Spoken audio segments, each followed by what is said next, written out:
Graça e paz, irmãos e irmãs. Quero convidar a igreja a ficar em pé neste momento. Estamos dando início ao nosso culto nesta tarde, primeiro domingo do nosso mês de fevereiro. O ano já está avançando, né? E vamos buscar ao Senhor, a direção do Senhor, a graça do Senhor para as nossas vidas. Você crê que o Senhor está neste lugar? Amém? E se o Senhor está neste lugar, tudo é possível.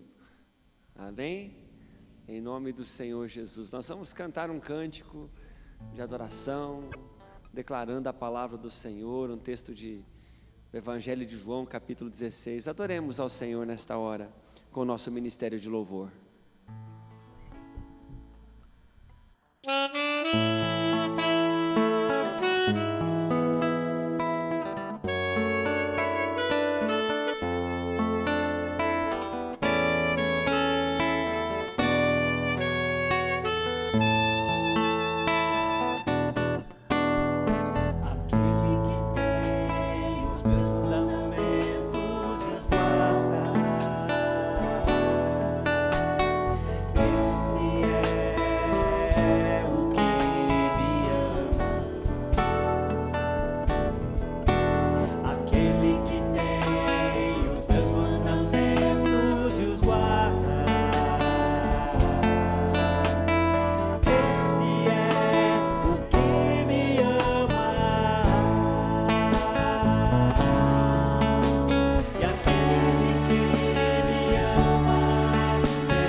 Aleluia. Você pode sentar, meu irmão, minha irmã, em nome do Senhor Jesus, por um instante. Abra a sua Bíblia no livro dos Salmos, o capítulo de número 20. Livro dos Salmos, o capítulo é o 20. Esse cântico que nós cantamos, palavras de Jesus, de João 16. Diz que o Senhor vai se manifestar a um tipo de gente, amém? Que o Senhor possa encontrar no teu coração esse tipo de gente, esse tipo de coração que recebe a revelação da parte do Senhor. Quantos querem que o Senhor se manifeste especificamente a sua vida nesta noite? Aleluia, glória a Deus, seja assim, seja um milagre do Senhor na sua vida nesta noite. Capítulo 20. O Senhor te responda no dia da tribulação.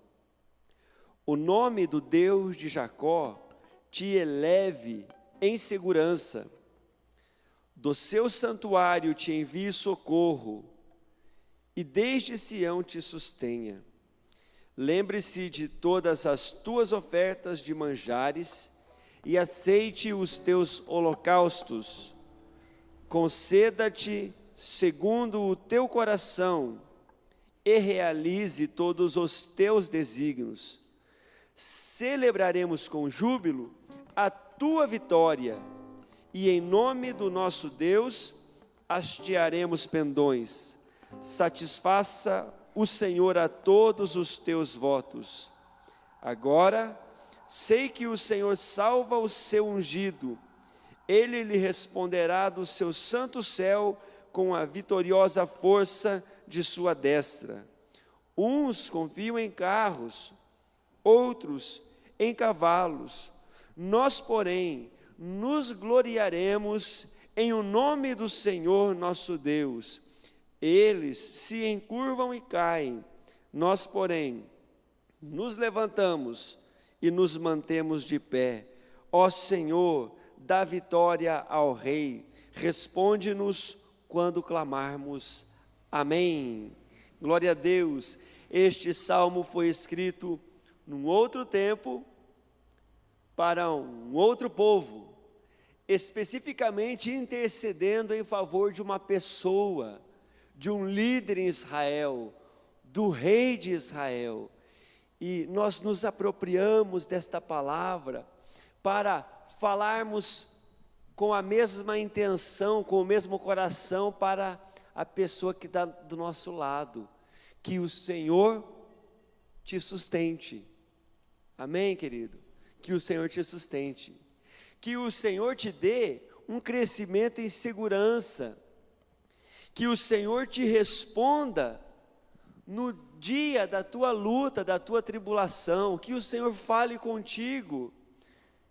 E no versículo 5, uma palavra bem gostosa, né? Aquele que tem lutas e vence, aquele que tem tribulação e supera, ele fica tão feliz que faz festa, não é assim? Quem termina uma faculdade faz festa, quem se casa faz festa, quem cumpre uma etapa celebra. E o intercessor aqui fala assim, olha o versículo 5: celebraremos com júbilo o quê?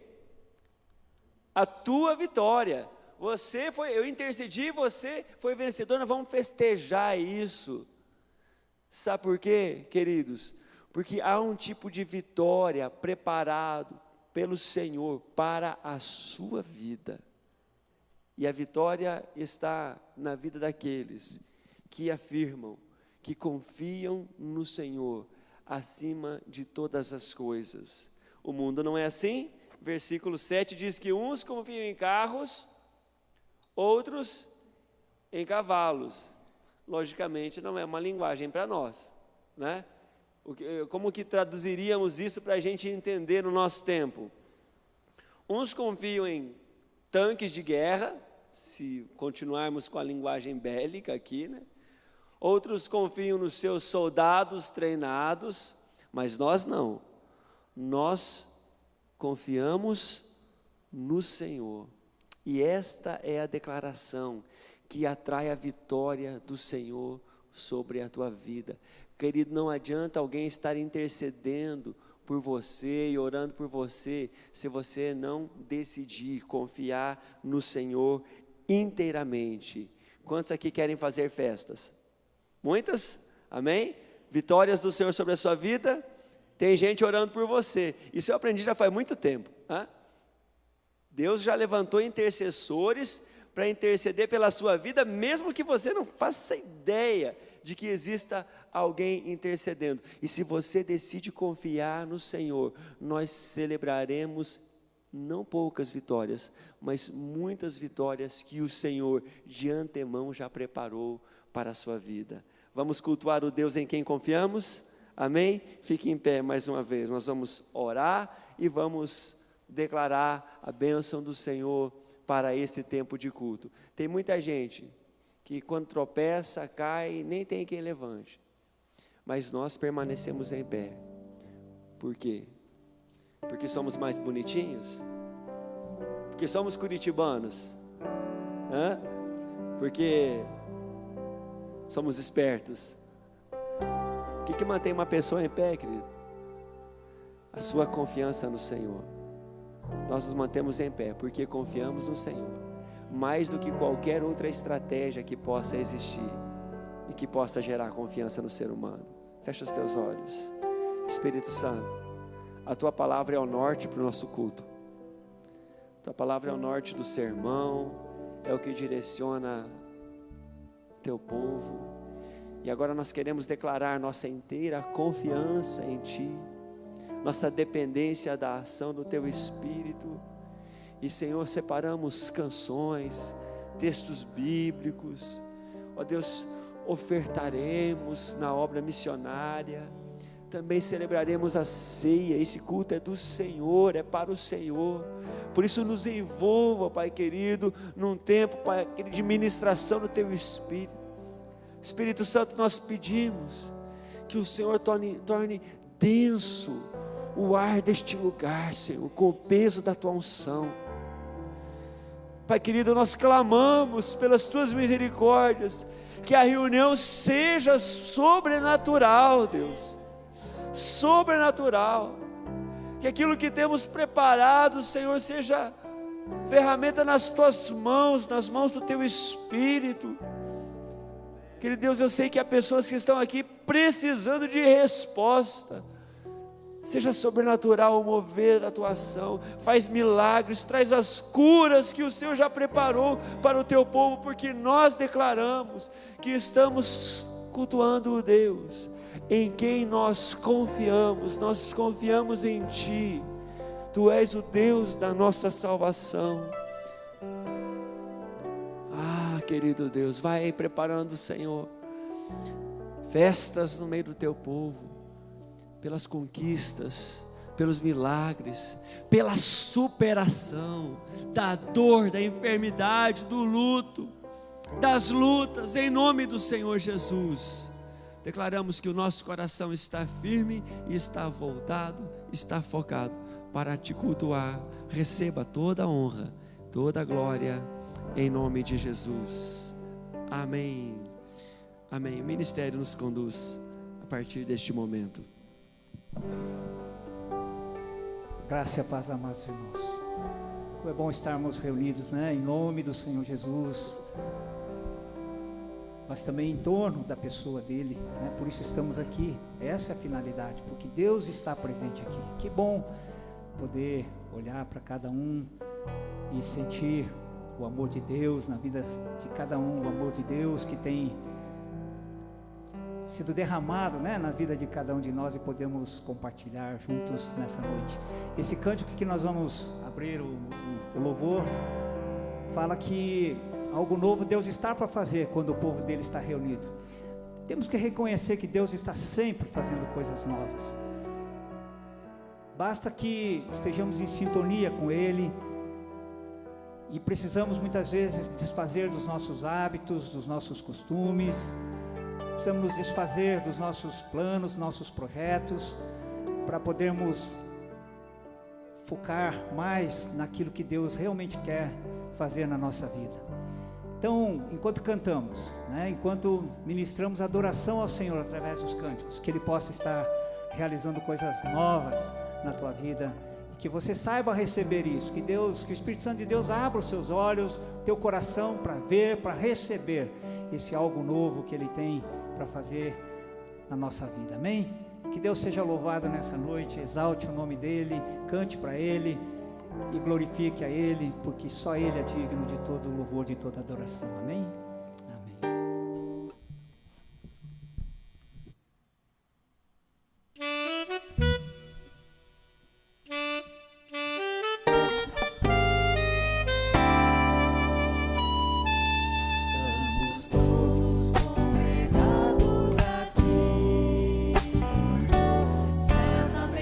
Abençoados também. Há um clima, uma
através da nossa vida.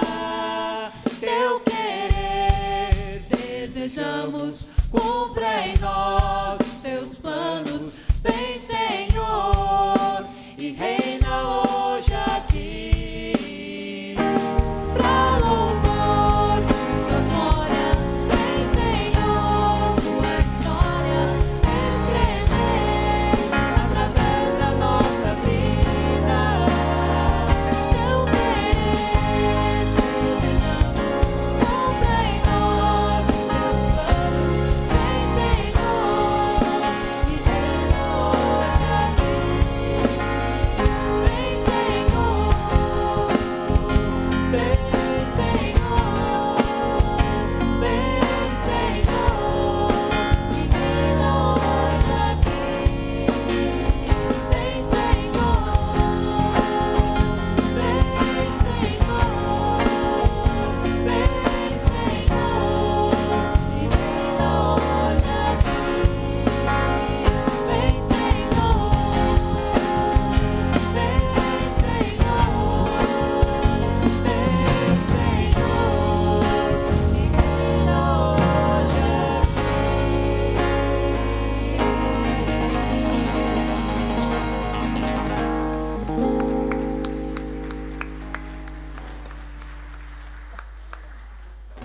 aqui. Vem Ele reinando em nossa vida, Ele vai ser aquele que vai comandar todas as coisas, não é verdade? Então esse cântico, ele é bem animado, você vai cantar com muita alegria, porque se não expressarmos, né, a fé que nós temos e que Ele reina em nossas vidas, Ele é o nosso comandante, o Senhor Jesus, então de nada vale a gente cantar, seríamos simplesmente sons, né, ecoando sem finalidade, mas nós queremos declarar a nossa fé, né, que Cristo realmente é o nosso comandante, amém?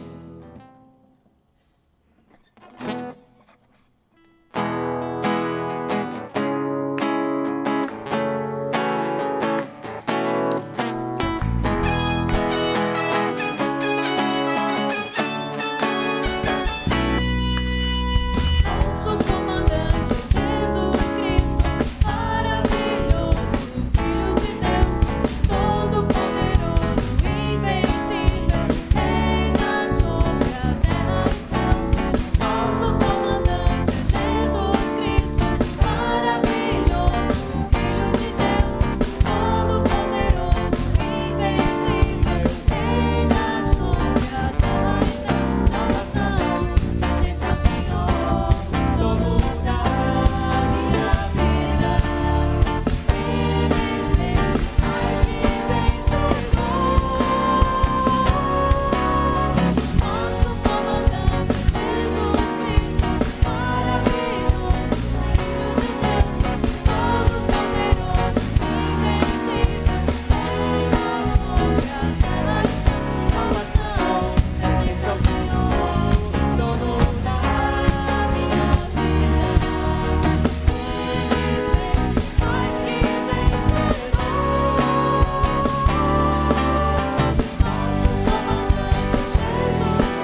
graça de Deus nos faz cantar, não é verdade? Porque Ele nos salvou, Ele nos tem justificado, santificado, e a promessa que temos é que vamos estar com Ele para todo sempre, Ele vem reinar entre nós, amém? Então vamos cantar com muita alegria esse canto.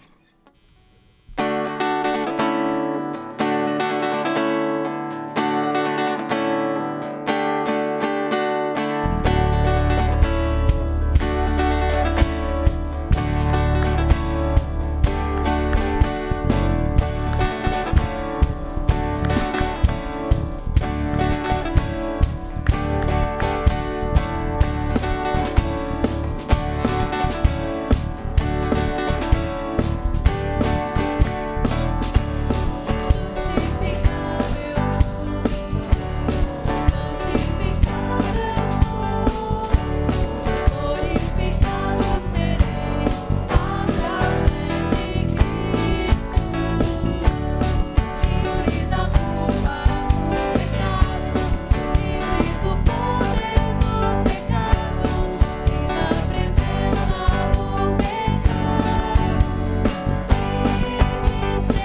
eu só quero viver em tua presença, eu só quero estar em tua casa, eu só quero viver em tua presença. Vale mais um dia, Deus é Deus, e em lugar eu só quero estar em tua casa, eu só quero viver em tua presença. Vale mais um dia, Deus é Deus, e em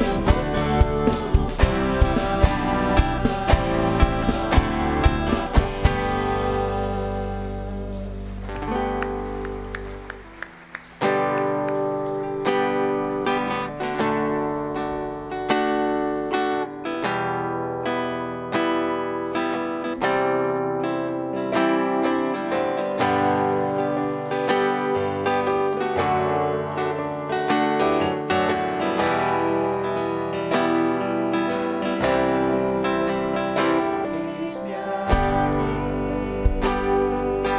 outra vez, diante de ti abro meu coração, meu clamor, tuas bondades fazes cair as barreiras em mim, és fiel, Senhor, e dizes palavras de amor e esperanças em mim, ausente o teu lado, tua bondade libertas meu ser no calor deste lugar. Eu venho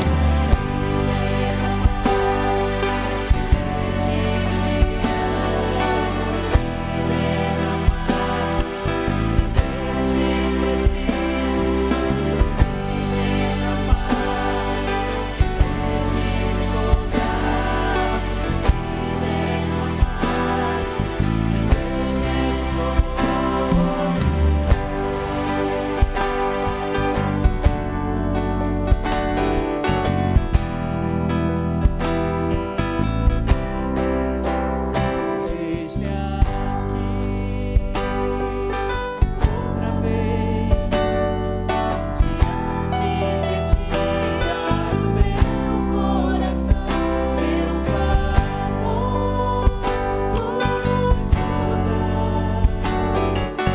fazes cair as barreiras em mim, és fiel, Senhor, e dizes palavras de amor e esperanças em mim, ausente o teu toque, tua bondade libertas meu ser no calor deste lugar. Eu venho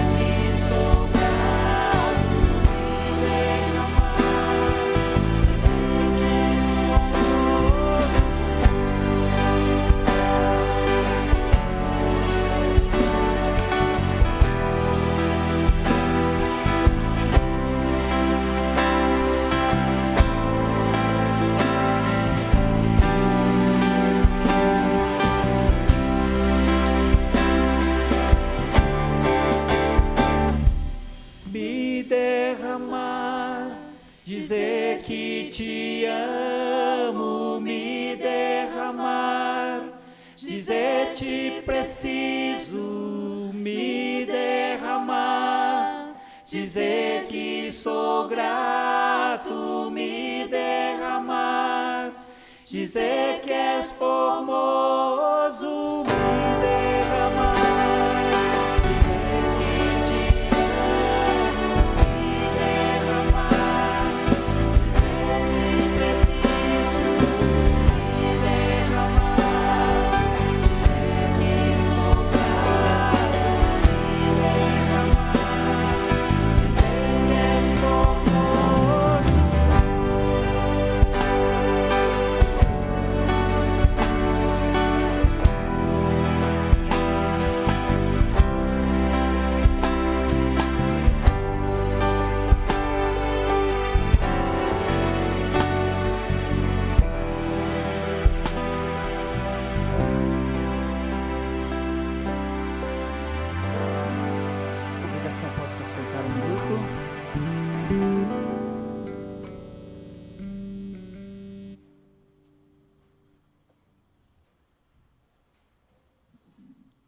Que coisa boa podermos derramar o nosso coração na presença do Senhor. Muitas pessoas têm derramado seu coração em tantos lugares, em tantas circunstâncias. Nós temos a oportunidade de derramar na presença do Senhor, num lugar de restauração, de firmeza, de confiança. Abra sua Bíblia em Romanos, capítulo 10.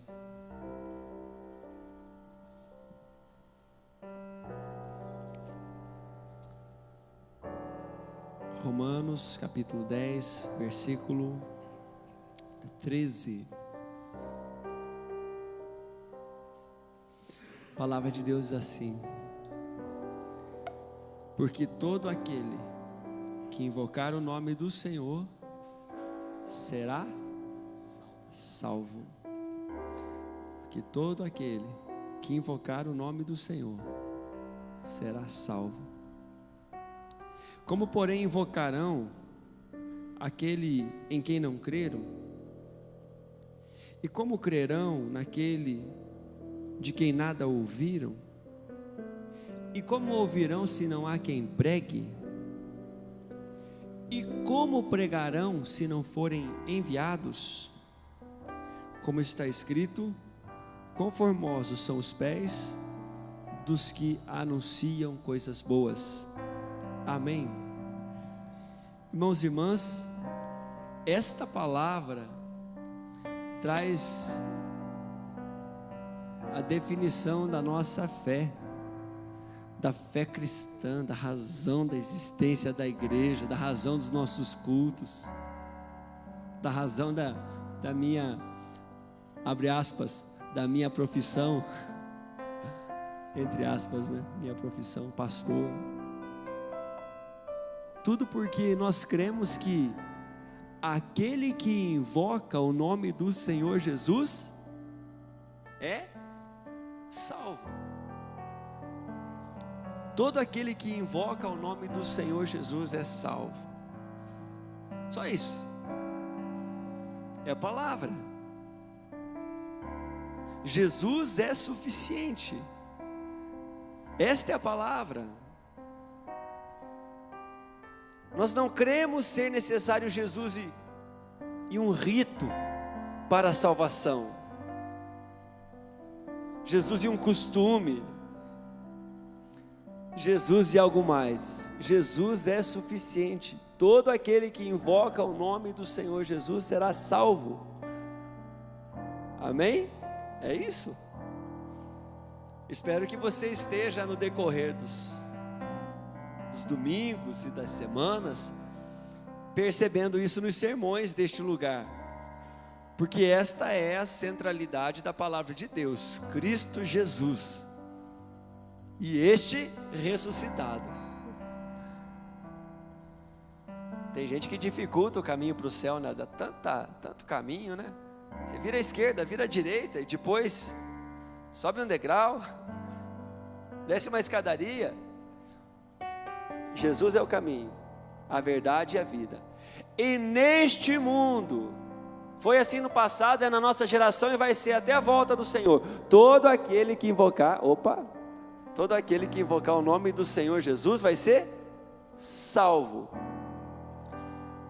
Puxa, é simples assim? É simples assim. Então quer dizer que o mundo pode invocar o nome do Senhor? Pode ou não pode? Pode.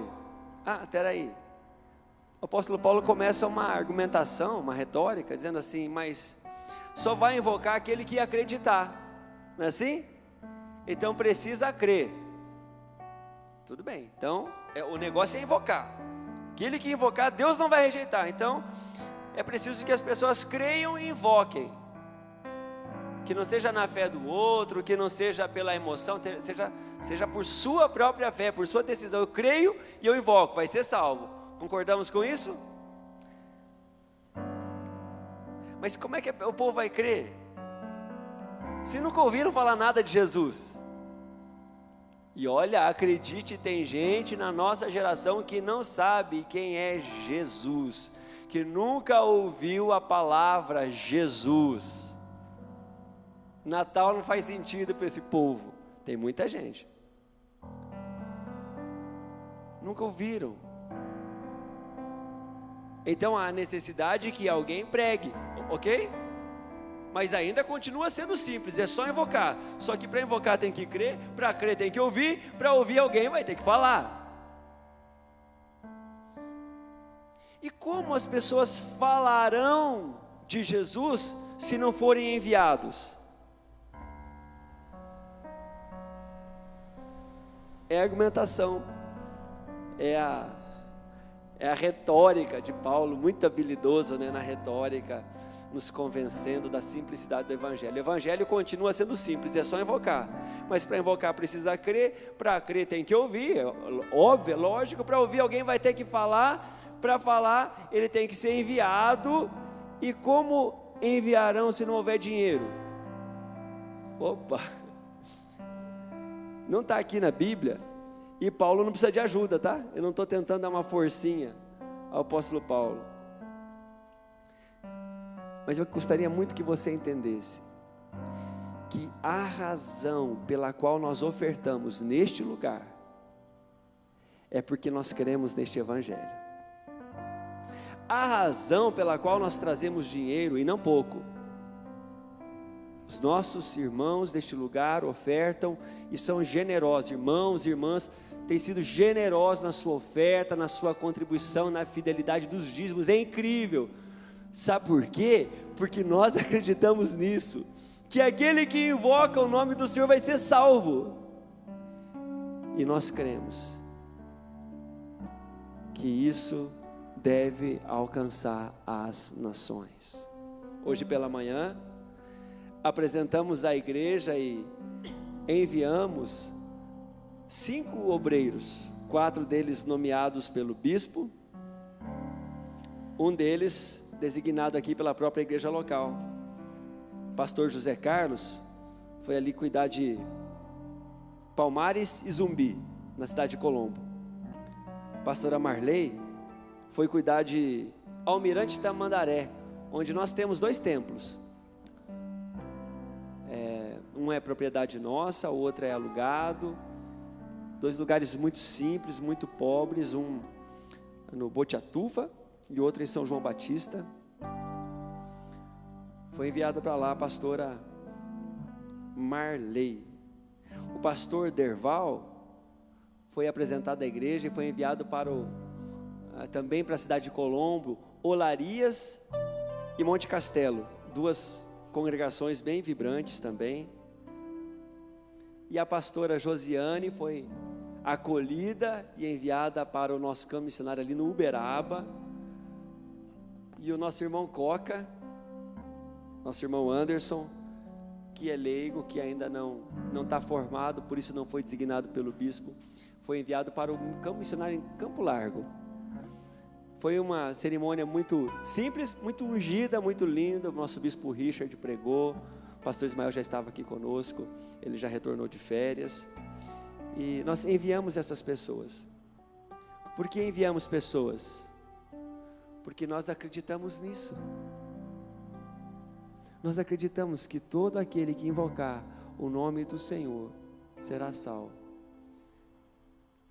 E não é só obreiro em tempo integral, todos aqueles que estão crendo, tem muito aqui que não é assalariado, né?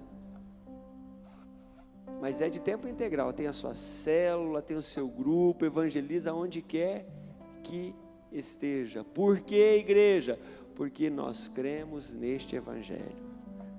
Todo aquele que invocar o nome do Senhor Jesus será salvo.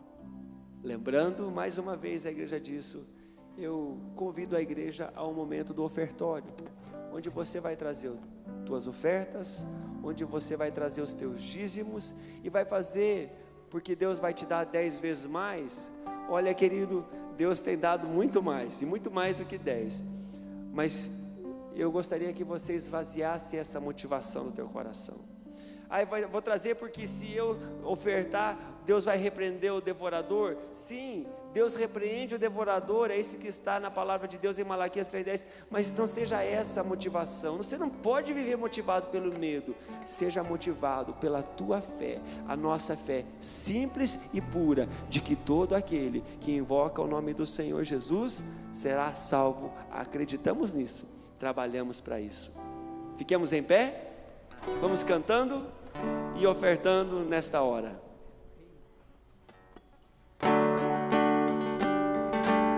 Glória ao teu nome, Senhor.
Por tua palavra nós te adoramos, pela oportunidade de contribuirmos com a obra missionária. Nós te agradecemos, pedimos a bênção do Senhor para o teu povo, para a administração destes recursos, e agora que seremos ministrados na tua palavra, que o teu Espírito Santo encha o nosso coração e a nossa vida do entendimento revelado, em nome do Senhor Jesus. Amém.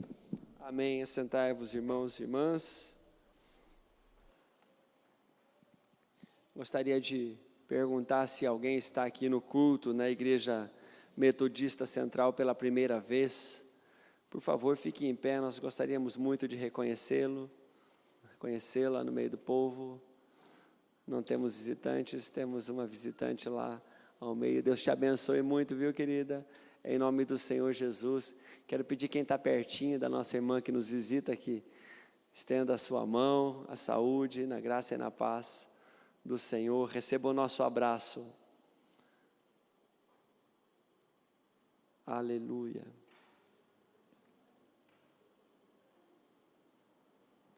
Nós temos dias bem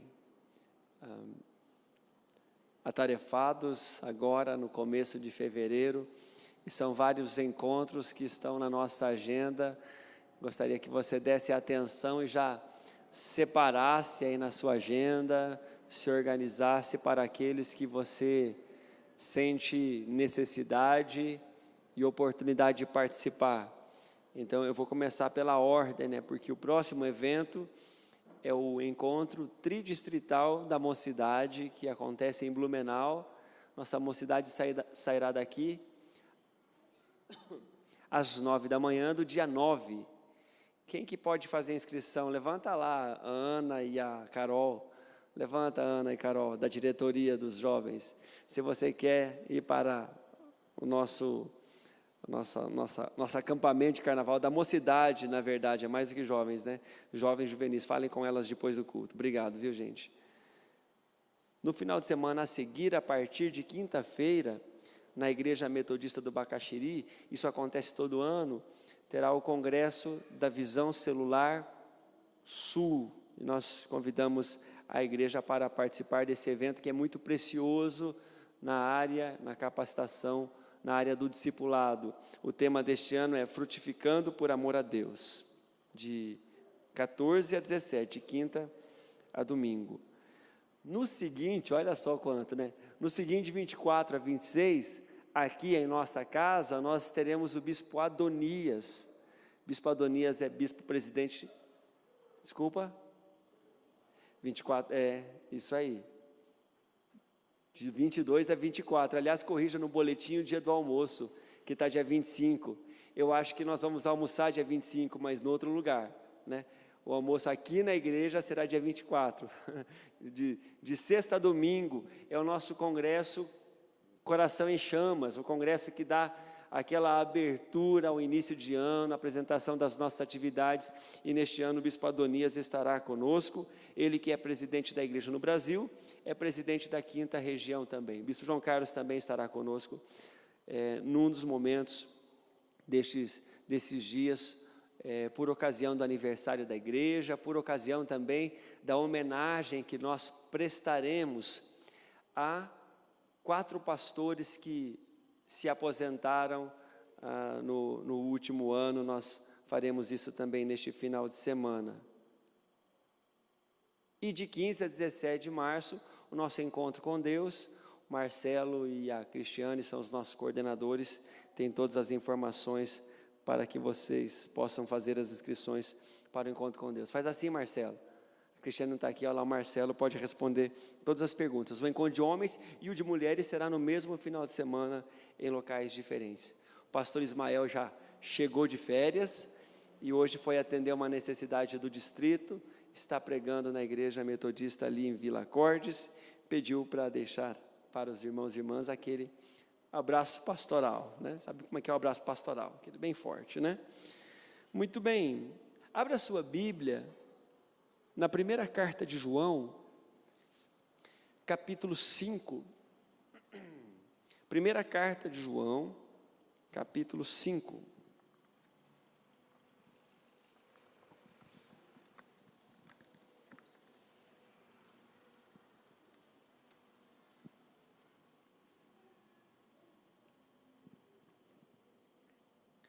Pode permanecer sentado mesmo, dê atenção aí ao texto das Escrituras. Todo aquele que crê que Jesus é o Cristo, é nascido de Deus. Pausa, um pouquinho na leitura. Esse tipo de afirmação é uma afirmação assim muito habitual, costumeira para nós, aliás, não para nós da Igreja Central, para nós do lado de cá do mundo, né? Para nós do Ocidente. Jesus Cristo, Filho de Deus, salvação por meio do seu nome. Mas esse texto está aqui desta maneira por razões muito fortes. Todo aquele que crê que Jesus é o Cristo é nascido de Deus.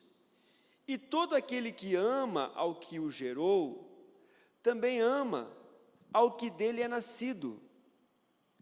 Nisto conhecemos que amamos os filhos de Deus, quando amamos a Deus e praticamos os seus mandamentos.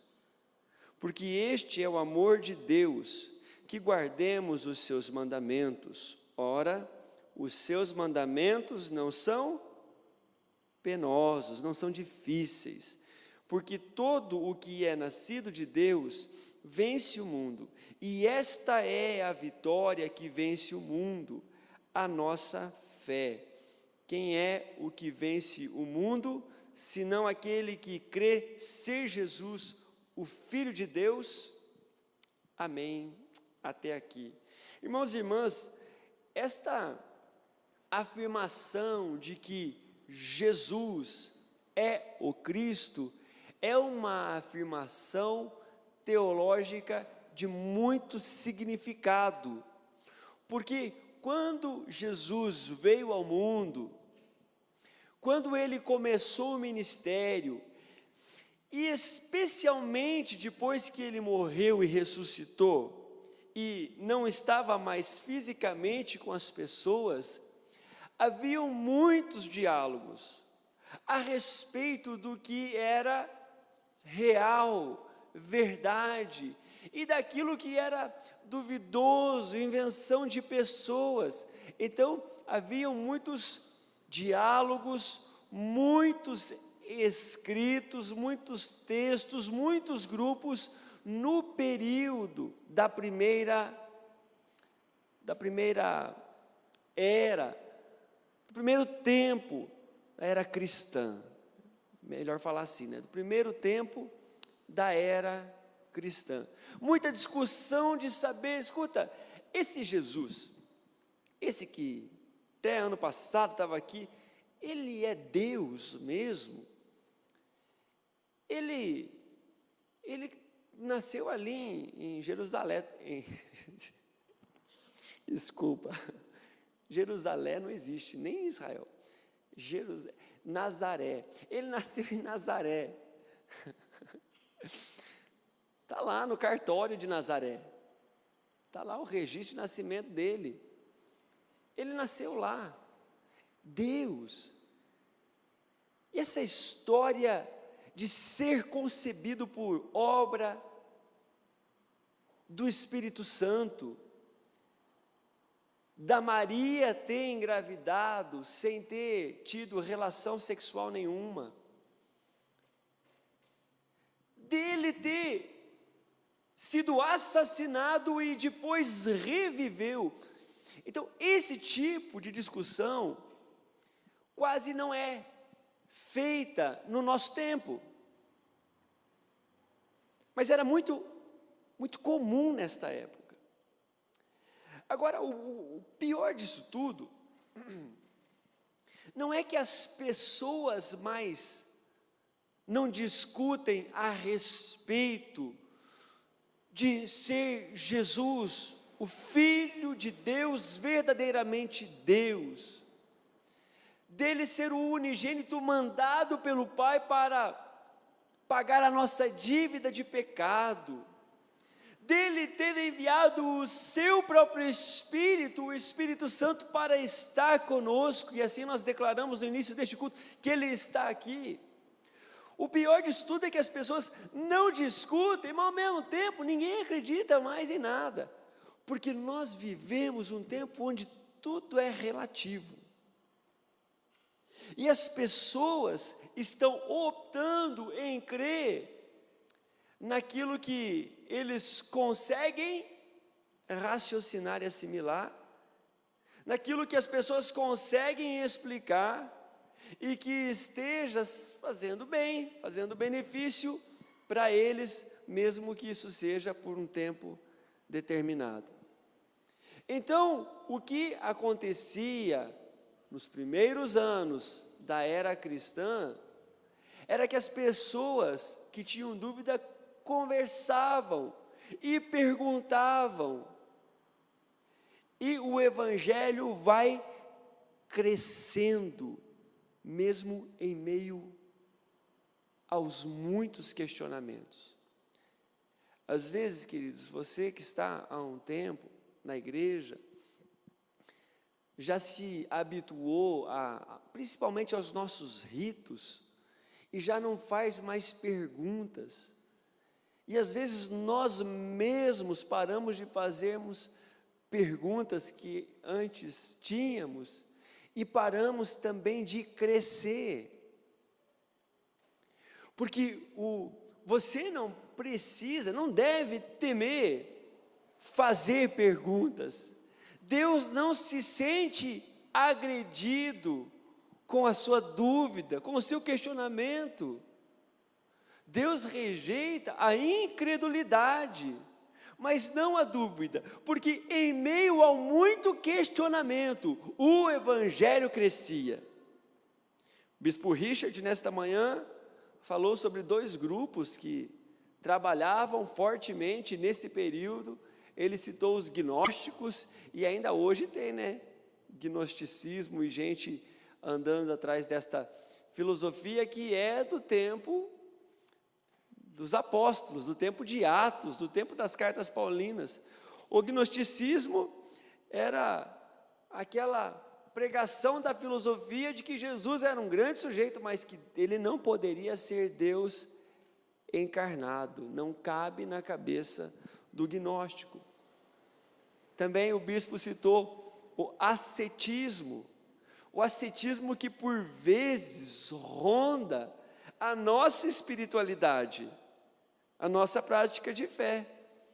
O ascetismo prega contra toda espécie de satisfação, de prazer, e acha que pelo sofrimento, pelo negar desta nossa natureza, uma redundância aqui, permitam-me, desta natureza natural, dessa coisa inerente a mim e a você, ao ser humano, ao homem, à mulher, negando isso, eu vou ser espiritualmente mais agradável a Deus. Então os ascetas, eles se privavam, se prejudicavam, imprimiam para si sofrimentos para que a espiritualidade desenvolvesse. Poderia falar de algumas coisas do nosso tempo também, que contrariam o Evangelho. O Evangelho que diz aqui no primeiro versículo desta carta, que todo aquele que crê que Jesus é o Cristo, o que acontece com essa pessoa? Ele é nascido de Deus. Repito o que alguém já disse a respeito da igreja. Certo pregador disse que às vezes a peneira da igreja é mais fina do que a peneira de Deus, que a gente faz difícil o caminho estreito, que já é estreito, para as pessoas encontrarem a Deus. O Evangelho diz que todo aquele que entende e crê que Jesus, o personagem, o homem Jesus, é Deus enviado, é nascido de Deus, esta pessoa é nascida de novo. Lembro com vocês a maioria está lembrando desse texto enquanto falo, de João capítulo 3, quando Jesus fala com Nicodemos, que Nicodemos fala assim: Jesus, eu quero ir para o céu. Ele falou assim: tá bom, você tem que nascer de novo. E Nicodemos não entendia, e muitos hoje ainda não entendem. Como é que é esse negócio de novo nascimento? João vai falar assim, que, aqui na sua carta, que aquele que crê que Jesus é o Cristo, que o Jesus é o enviado, que Jesus é o Filho de Deus encarnado, esse nasceu de novo. Por que nasceu de novo? Porque creu que o unigênito foi enviado para a nossa salvação, para a remissão dos nossos pecados. O texto que lemos fala que quem ama a Deus também ama a Jesus, porque Jesus é nascido de Deus. Quem ama a Deus, ama também as pessoas que vão se convertendo, porque sabem que as pessoas que estão se convertendo fazem parte do projeto de Deus. Eu não sei se você já teve a experiência de gostar de alguém, de ser simpático a alguém que você não conhece ou conhece muito pouco, simplesmente porque esta pessoa é muito íntima de alguém que você ama, conhece e confia. Então, eu não conheço o terceiro, mas conheço o segundo é meu amigo. E esse meu amigo fala tão bem desse terceiro, que a hora que eu sou apresentado e já tenho uma certa empatia, simpatia. Às vezes acontece do oposto, né? Tem gente que critica tanto que quando eu vou conhecer já vou com reservas. Mas deixa esse tipo de coisa para lá, porque não é nossa, né? Crítica, falar de outros, isso não é coisa nossa, é coisa de quem ainda não creu e não nasceu de novo.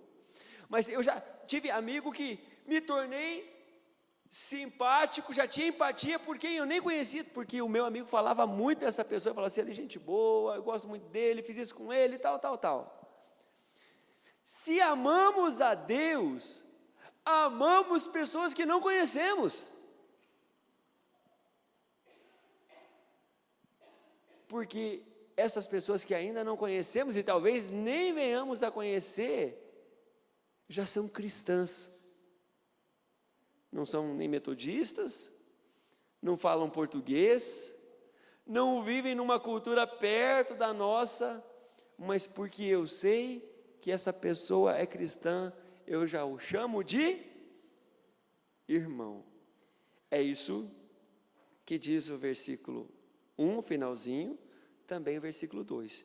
Todo aquele que ama ao que o gerou, que ama a Deus, ama também ao que dele é nascido. O primogênito, Jesus, e os muitos outros irmãos que estão recebendo e alcançando salvação por meio de Jesus Cristo.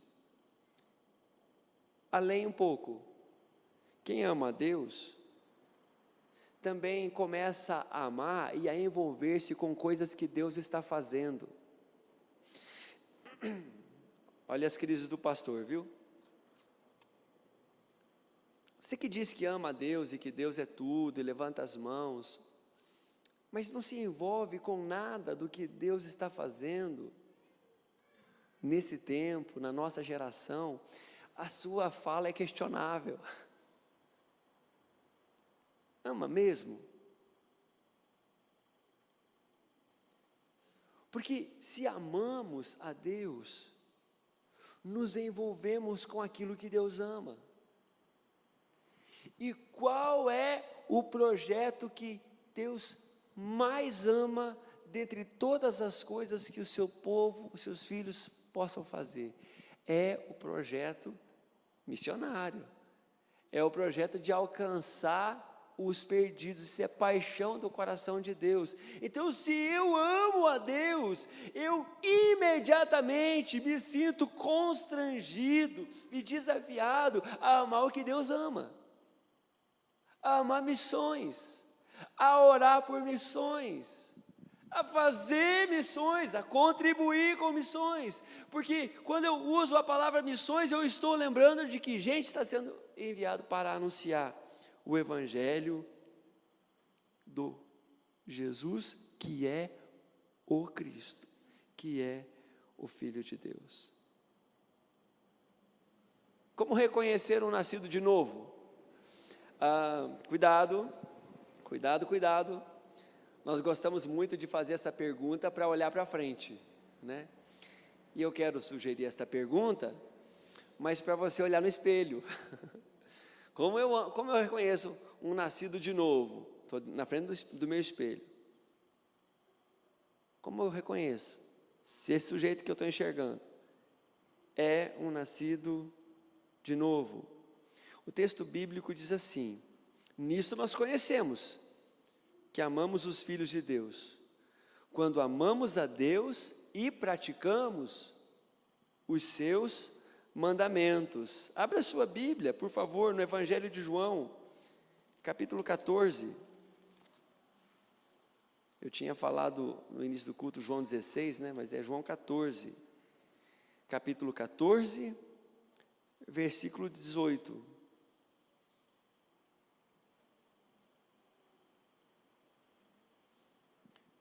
Não vos deixarei órfãos, voltarei para vós outros. Ainda por um pouco, e o mundo não me verá mais. Vós, porém, me vereis, porque eu vivo, vós também vivereis. Naquele dia, vós conhecereis que eu estou em meu Pai, e vós em mim, e eu em vós. Aquele que tem os meus mandamentos e os guarda, esse é o que me ama. E aquele que me ama será amado por meu Pai, e eu também o amarei, e eu me manifestarei a ele. Olha que palavra maravilhosa. Amo a Deus. Eu amo, de que jeito? Eu amo porque eu pratico os seus mandamentos. E querido, não é pesado quando se ama. Concorda comigo? Não é demasiadamente pesado quando se ama. O João está falando, está passando por lutas, ele vai ser preso, vai ser condenado, vai morrer de morte natural, mas na prisão. E ele está dizendo para mim e para você que os mandamentos do Senhor não são penosos. Ele não está dizendo que é fácil, que dá para você fazer na sobra do seu tempo, que você não precisa ser diligente porque é moleza, não está falando nada disso. Ele está falando que os mandamentos de Deus não são penosos, e na minha leitura eu vejo que há uma grande dose de amor. Porque para aquele que ama, a obediência não é difícil. Para aquele que ama, o sacrifício não é difícil. Para aquele que ama, andar com Jesus não é difícil. Há uma parábola proposta por Jesus no capítulo 20 de Lucas, que fala de um proprietário de uma vinha que contrata trabalhadores. E eu já ouvi, logicamente em tom de brincadeira, que seria melhor a gente aceitar Jesus lá no leito da enfermidade na hora da morte.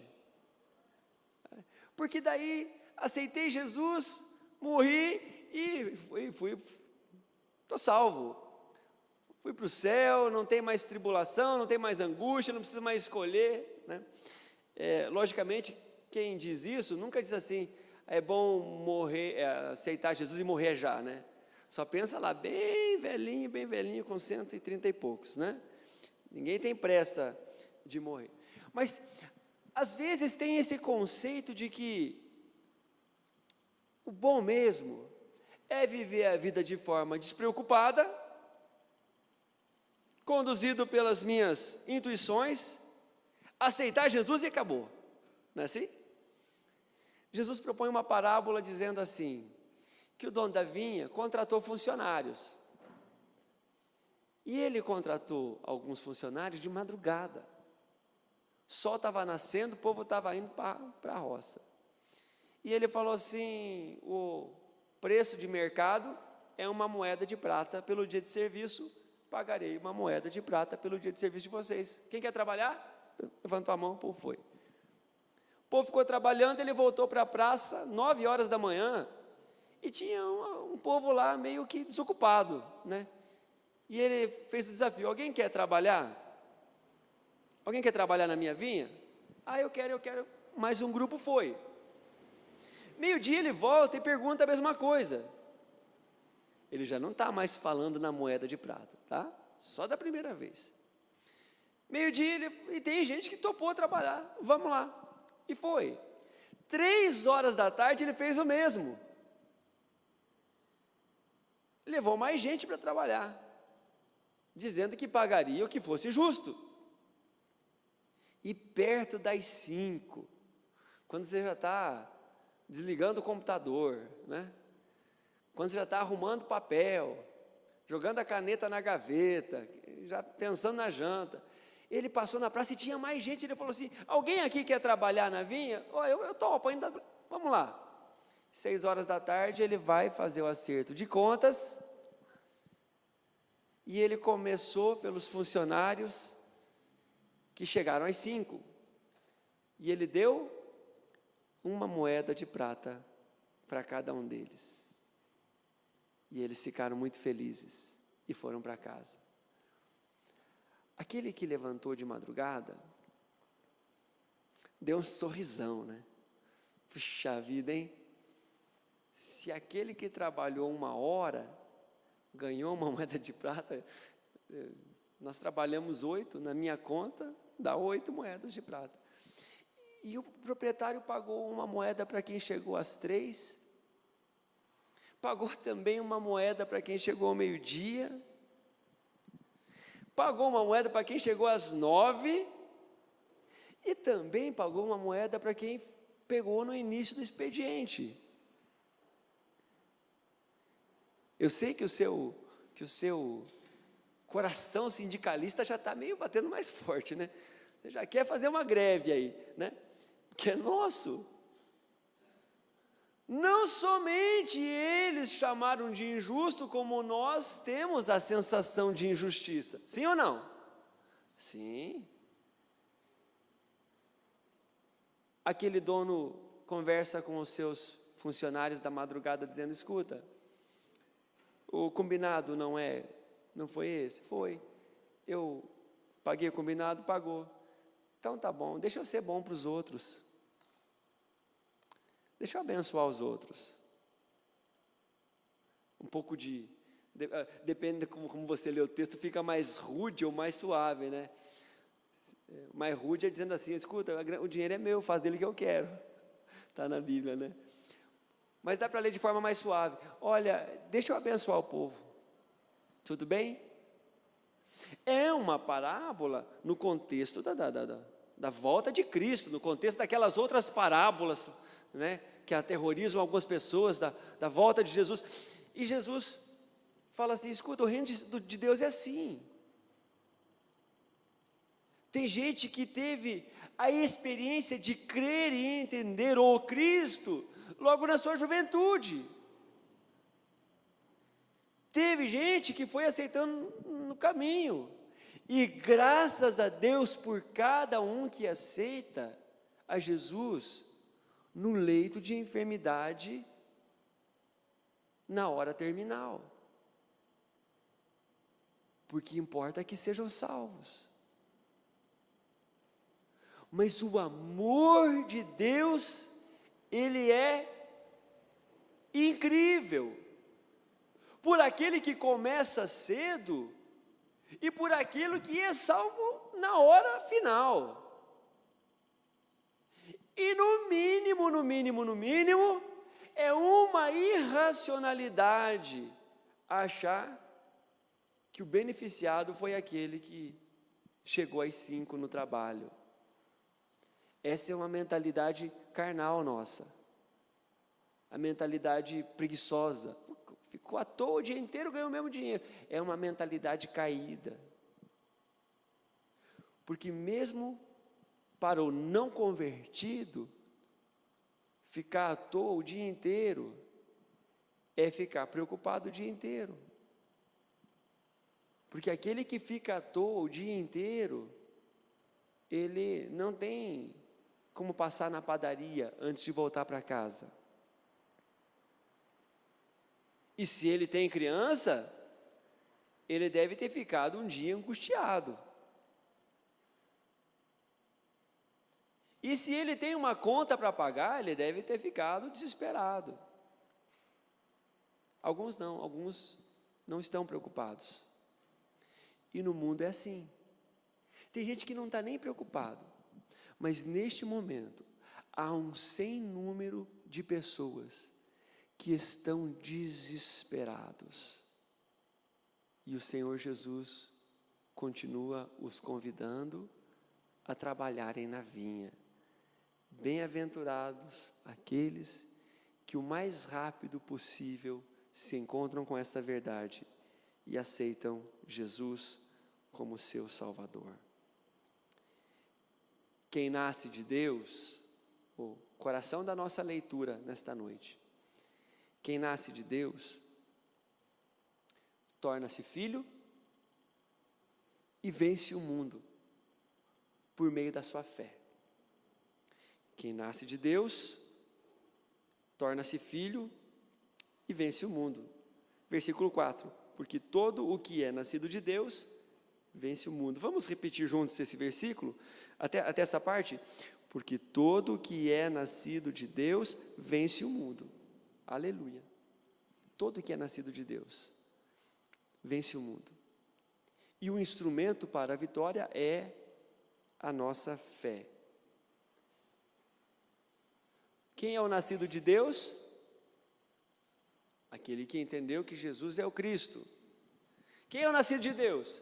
Aquele que sabe que ia ser condenado e Jesus foi condenado no seu lugar. E crê nisso. Há um comentário na minha Bíblia que diz assim, que Cristo morreu como propiciação pelos nossos pecados. Ele afastou a justa ira de Deus e satisfez as exigências da justiça divina em nosso favor. Jesus cumpriu o amor do Pai. Já usei esta ilustração, repito aqui para a conclusão para o início da conclusão da nossa palavra, da nossa meditação nesta noite. O ser humano sem Deus é o ventilador. Tem alguns funcionando aqui hoje, né? Está quente. É o ventilador, que um dia achou que era demasiadamente complicado depender de ficar grudado na parede, na tomada o tempo todo. E ele, por sua livre e espontânea vontade, por livre arbítrio, decidiu ventar sozinho, decidiu ventar independente da energia. E ele saiu de lá, né? Da energia, desconectou-se, avisaram para ele que não ia dar certo, disseram assim, ventilador, se você sair da tomada, você vai morrer. Mas ele saiu e estava embalado, né? Estava ligado, ficou embalado, tinha um pouquinho de energia residual e ele continuou ventando. Ele falou assim, bobagem, a serpente tem razão, eu não morri. E continuou ventando, depois ficou em slow motion, ventando, até que parou, porque o ventilador, sem estar conectado à energia, ele é o pior dos móveis que pode ter na casa. né? Vai limpar um ventilador para você ver, né? E se ele não está conectado, para que ele serve? Não tem lugar onde esconder ele. Espaçoso, suja, não enfeita nada, né? O ser humano desconectado de Deus é assim. Ele vai um tempo e ele acredita que tem vida, ele acredita que dá conta de si mesmo, mas ele vai e talvez pare. Uns demoram um pouco mais, outros demoram um pouco menos. Talvez você hoje esteja falando assim: eu não quero me conectar com Deus. Preste atenção nisso, em nome do Senhor Jesus. A decisão é sua. Tenha clareza de que a hora que você parar, você pode clamar por Jesus. Se você não quer clamar hoje, dizer assim: não, Deus, é muito cedo para eu tomar a decisão, ok, se Deus não te obriga, nós vamos obrigar, não é verdade? Se Deus não te obriga, fica à vontade, presta atenção. Não se esqueça que no dia em que você parar, seja por que motivo for, um acidente, uma doença, qualquer coisa aí, um desespero, clame por Jesus e Ele vai estender a mão para a sua vida, amém? Cremos nisso? Cremos que os trabalhadores das 5 horas da tarde são salvos? O que aconteceu ali, que está todo mundo olhando ali? Olha aqui para o pastor,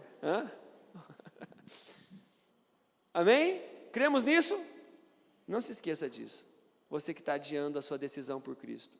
A hora que vier o aperto, que em nome do Senhor Jesus você tenha a graça e o tempo para dizer: Jesus, me socorre, me socorre. Você tem a oportunidade de fazer isso hoje. O melhor de tudo é fazer isso hoje.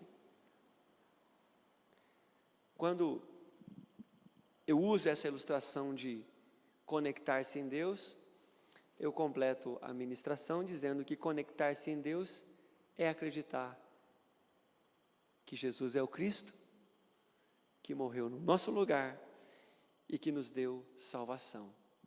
E a palavra de Deus fala que esta é a fé que vence o mundo. E eu, lógico, tenho as minhas perguntas, né?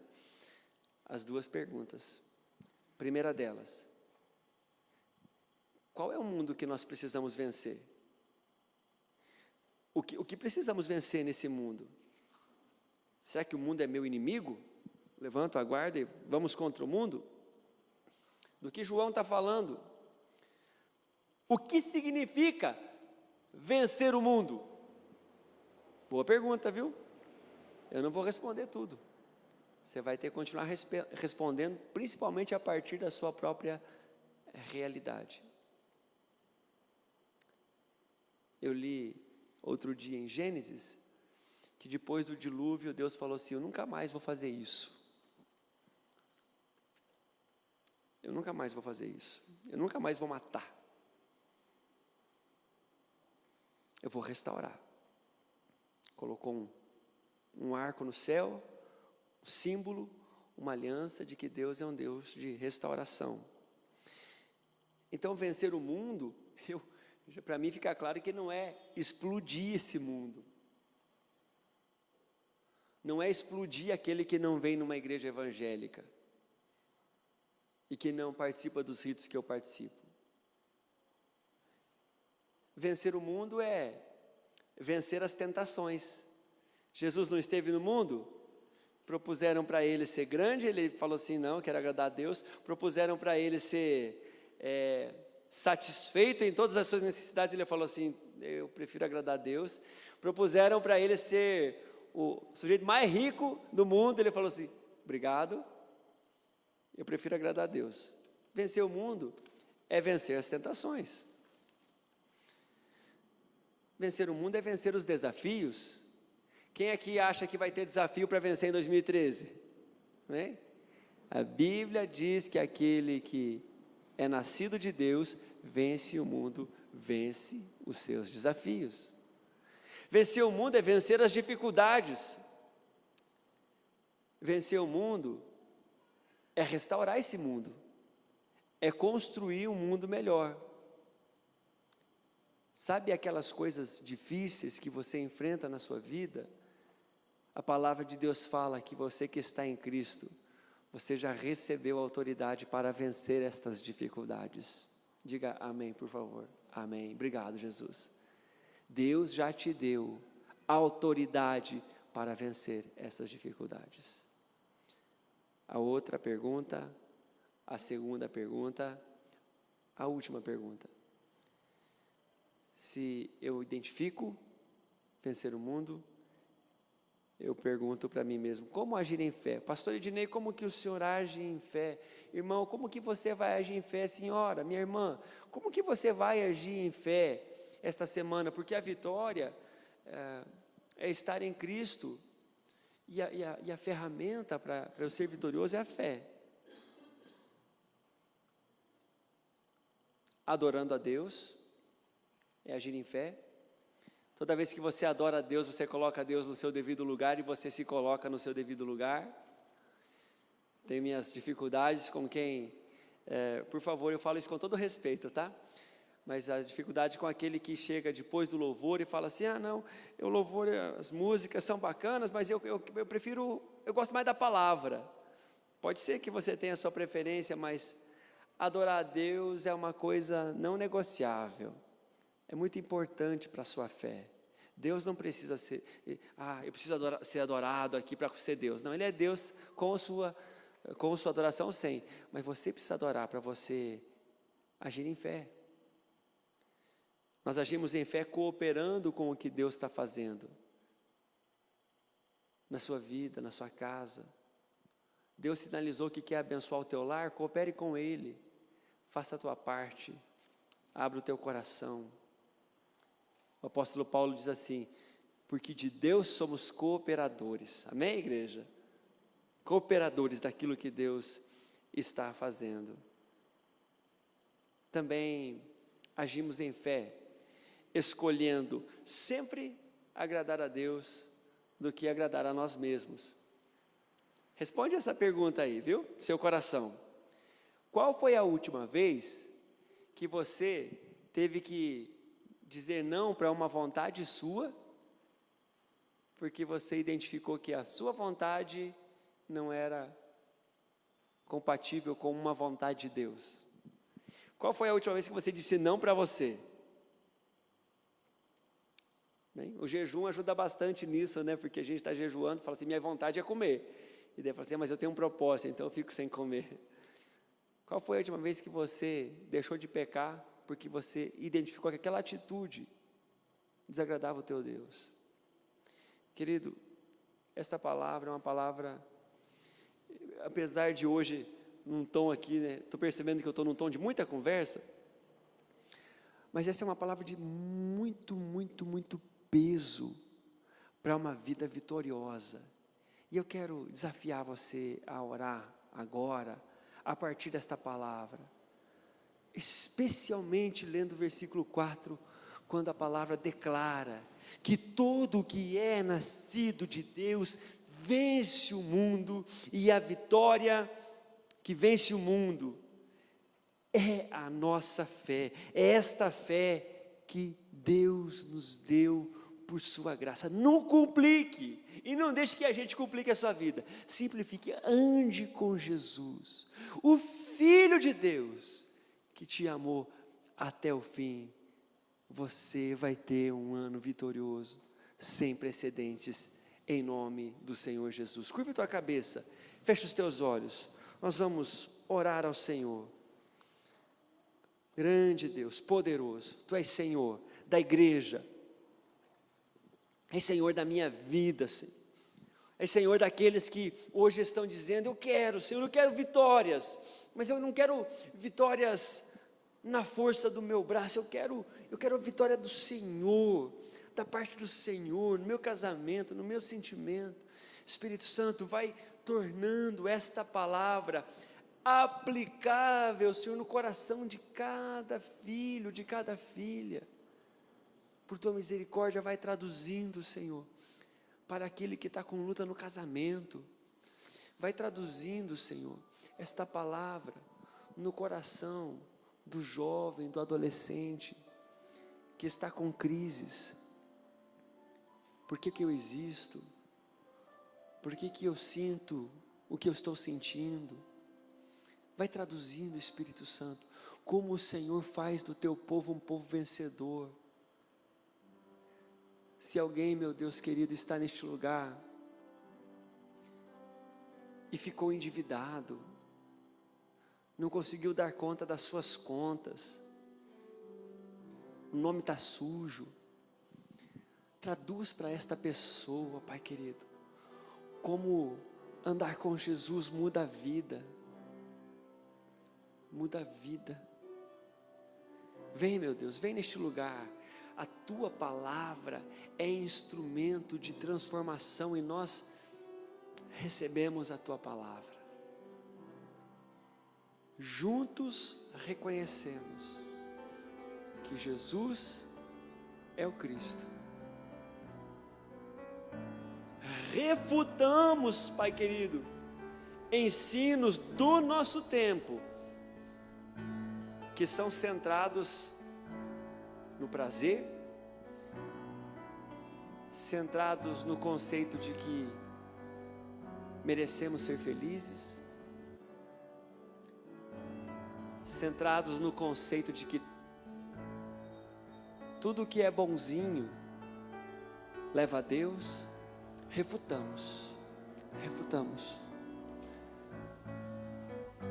Refutamos a possibilidade de que há vários caminhos que levam para o céu. Refutamos, Senhor, e afirmamos ser Cristo Jesus, o nosso Senhor, que nos amou até o fim e nos dá a palavra de vitória para todas as circunstâncias das nossas vidas. Recebemos, Pai querido. Continue orando, meu irmão, minha irmã, continue orando. Declara isso para o Senhor. Ele sabe da tua dificuldade, mas conta para Ele que você quer encarar a sua dificuldade na força do Senhor.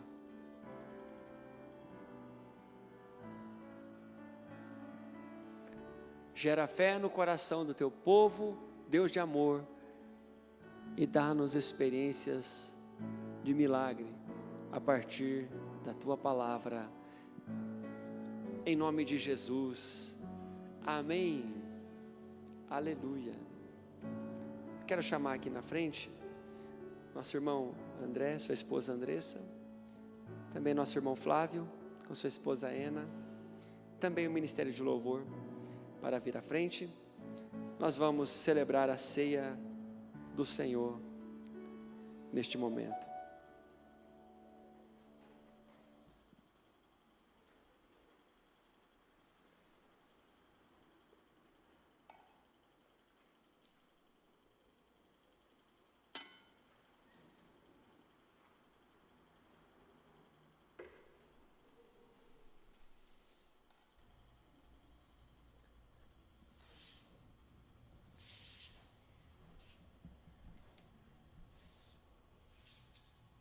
A ceia do Senhor é um memorial prático, é simbólico e é perceptível tanto para os nossos olhos quanto para o nosso paladar.